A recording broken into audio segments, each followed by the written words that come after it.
இன்னைக்கு என்னமா டிஃபன் செய்ய போறோம்? இன்னைக்கு நம்ம சிம்பிளா ஹெல்த்தியா டேஸ்டா ஒரு டிஃபன் பண்ணலாம். அதுக்கு நான் 2 கப் கோதுமை மாவு எடுத்து மிக்ஸி ஜார்ல போட்டுக்கிறேன். இதுக்கு 2 கப்புக்கு 2 கப்பு தண்ணியும் இது கூட சேர்த்து நம்ம நல்லா அடிச்சுக்கணும். நல்ல பேட்டர் மாதிரி நல்ல தோசை மாவு கன்சிஸ்டன்சிக்கு இதை மிக்சியில போட்டு நல்லா அரைச்சி எடுத்துக்கணும். அது பேட்டரா எடுத்து இன்னொரு பாத்திரத்துல நம்ம ஊற்றி வச்சுக்கிட்டு 2 முட்டையை எடுத்து உடைச்சி ஒரு பவுல்ல ஊற்றிக்கணும். ஊற்றிட்டு நல்லா கொஞ்சோண்டு சர்க்கரை போட்டு நல்லா பீட் பண்ணி எடுக்கணும். பீட்டர் வச்சு நல்லா பீட் பண்ணி எடுத்துக்கணும். நல்லா அது நல்லா கலங்கின அப்புறம் நம்ம ஆல்ரெடி பேட்டரா செஞ்சு வச்சுருக்கோம்ல கோதுமை மாவில், அதை எடுத்து இது கூட ஊற்றி அதையும் சேர்த்து நல்லா பீட் பண்ணி எடுக்கணும். முட்டையும் இந்த கோதுமை மாவு பேட்டரும் நல்லா கலந்து வரணும். நீ கொஞ்சம் பீட் பண்ணுறியா? சரி. பீட் பண்ணு. நல்லா பீட் பண்ணி எடுத்துட்டு தான் நாம் இதை செய்ய முடியும். அதுக்கப்புறம் வெல்லம் எடுத்துக்கணும். வெல்லத்தை ஒரு வாணலில் போட்டு நல்லா கரைச்சி எடுத்துக்கணும். வெல்லத்தில் என்னெல்லாம் சத்து இருக்குது தெரியுமா? வெல்லத்தில் செலீனியம்ங்கிற அந்த சத்து அதிகமாக இருக்குது. அப்புறம் இரும்பு சத்து அதிகமாக இருக்குது. இரும்பு சத்து அதிகமாக எடுக்கும்போது நமக்கு ஞாபக மறதி இல்லாமல் தடுக்கும். ஆன்டி ஆக்சிடென்ட்ஸ் நிறைய இருக்குது.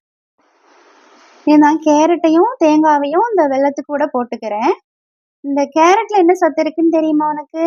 இதுல பீட்டா கரோட்டின் இருக்குன்னு படிச்சிருக்கேன். நோய் எதிர்ப்பு சக்தி அதிகரிக்கும். விட்டமின் ஏ இருக்கு. கண்ணுக்கு நல்லது. ஆமா, இவ்வளவு சத்துக்கள் இருக்கு பத்தியா? அதனால இது ஒரு ஹெல்த்தியான டிஷ்ஷு. அப்புறம் நம்ம ஏற்கனவே பேட்டர் பண்ணி வச்சிருக்கோம்ல, தோசை பதத்துக்கு வச்சிருக்கோம்ல, அந்த தோசைக்கல்ல ஊற்றி 2 பக்கம் திருப்பி போட்டு லைட்டா எண்ணெய் ஊற்றி கொஞ்சம் முருகலா நல்லா சிவந்ததும் எடுத்து வச்சுக்கணும். இப்படி நம்ம எல்லாத்தையும் செய்து வச்சுட்டு அதில் ஃபில்லிங்ஸ் வைக்கணும். நம்ம ஏற்கனவே செய்து வச்சுருக்கிற அந்த ஃபில்லிங், அந்த பூரணம், கேரட்டு, தேங்காய், வெல்லம், அந்த ஃபில்லிங்கை உள்ளார வச்சு நல்லா ரோல் பண்ணி எடுத்துக்கணும்.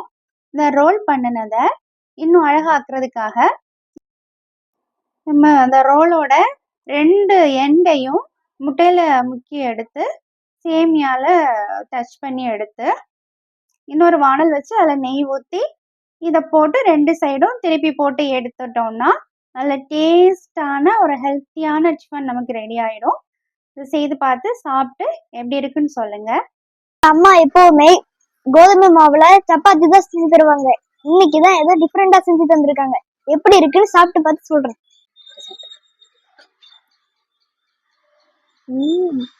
நல்லா இருக்கு.